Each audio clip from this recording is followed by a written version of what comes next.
I've got to get this in quick, the weather's about to turn septic, it's just started spitting. But this week, we're here to bring you the Mitsubishi Pajero Sport Exceed.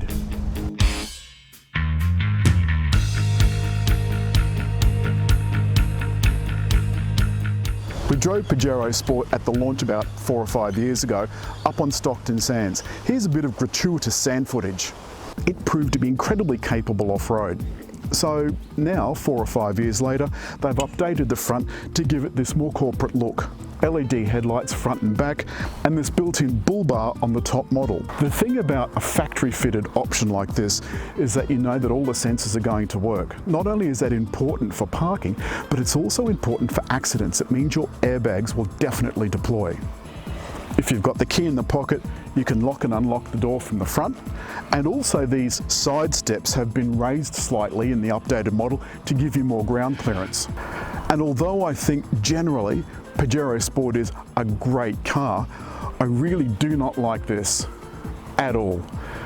Nor do I like the tail lights, which, like the headlights, are now full LED, and they've got some sort of fancy illumination system like this.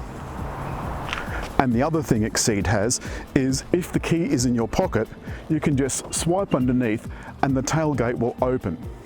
The other thing, and this is particularly brilliant I think, is that there's a smartphone app as well, like this. And the smartphone app will open and close the door so long as the phone and the key are in your pocket as you approach and as you walk away. This car has 7 seats. And I'm not a 7-seat lover. And I'll show you why. There's not a whole lot of space behind. And there's only enough room here for 5 Coles bags. If you pile them double height, the second you open the door, they fall out. So that's not ideal. Then there's the way these seats fold flat. Because this is a 7-seat model, the third row seats are probably sitting flat most of the time. But when they are, yes, it gives you a flat floor in just the back bit, but the seat squab tumbles forward, leaving you not a flat floor. There's also not a whole lot of leg room in the back, but there are 2 cup holders, some air conditioning outlets, and around there's a power outlet. And instead of the spare tyre being inside the car where you have to unload everything if you get a flat, the spare tyre here is up underneath the car. Getting in the back is much easier than getting in the front, believe it or not. There's tons of space with the seat set for me, mat pockets behind each seat, and also there's a USB outlet, 150 watt power outlet, air conditioning vents and lighting controls. And you sit above the passengers in front. This is really, really nice. Like I said, getting into the front is a little more difficult because this comes down quite low. But the front is incredibly comfortable. The leather appointed seats have power adjustment for the driver, but there's no lumbar control. There's seat heating, but there's no seat cooling. The front is where most of the changes have come about. The driver has an 8-inch digital screen replacing all driver instruments, and there's another 8-inch screen here in the sound system, which includes Apple CarPlay. Hurrah! The center console has been completely redesigned. The 8-speed shifter is front and center. There's the shift on the fly controls for 4-wheel drive, high and low ranges, and things like downhill descent control. There's also power outlets in the front, bottle holders, a couple of cup holders here, and the center console bin with a little tray at the top. Mitsubishi also, when they designed the front console, put a little tray down here so that you can, if you want, put your phone down there, but I wouldn't because I'd forget it. If you want to use Apple CarPlay, of course you've got to have it plugged in. There's a top-down 360-degree view and a normal rear view. If you're going forward though, you can also turn the cameras on and instead you get a front view, which I think is rather good. You can turn that off, of course, at any time. But what it does give you the ability to do is to go to an intersection and be able to put your nose out and see what's in the intersection. Also, if you're trying to get in and out of a car park. And the same goes for the rear. You've got rear cross traffic alert as well as the sensors. So you have to keep your eyes on where you're going. Now you can see this particularly windy road is no challenge. It is brilliant. It is absolutely brilliant. The other thing is it's incredibly comfortable. The seats, I feel like I could drive for a very, very long way. And at the launch, indeed, we did drive quite a long way. Apart from being on the sand, we were also on the highway for quite a long period of time. Now you can see a message came in on the Apple CarPlay. To get back to CarPlay, all I have to do is press the CarPlay button. So I can see now, pressing the message button, that a message has come up. If you press that button, Apple CarPlay will read that out. Luckily, this particular Mitsubishi has built-in navigation. A lot of the other ones don't. They rely solely on Apple CarPlay, and that is a bit of a problem. The 2.4 litre engine has enough grunt to get you out of trouble. It is by no means a powerhouse, and the 8-speed automatic is incredibly smooth. It does have paddle shifters up here too, though I'm unlikely to ever bother using them. It might come in handy off-road, though I have to say we didn't bother using them.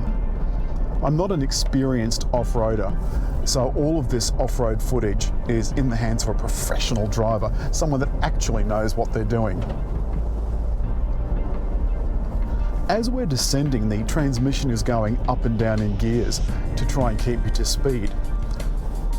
And it's very reassuring. It really is incredibly capable and very, very, very sure-footed. Though having said all that, it doesn't drive like a road car. Some of the soft roaders that we've seen, like Hyundai Santa Fe, Kia, Sorento, those kind of things, they're more car-based and they drive more like cars than this does. This drives like a pucker SUV. Now we're about to turn out onto a section of highway.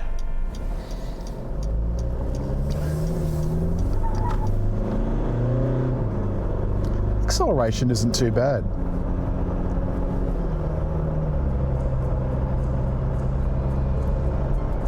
And now at 100 kilometers an hour, I'm going to activate my cruise control. So the active cruise control will keep me a set distance from the car in front. If it sees someone in front, it'll slow down. As well, there's blind spot monitoring, but remember, it's not active. There's no steering assistance in this car. It is solely a warning. There is autonomous emergency braking going forward, which they call collision mitigation.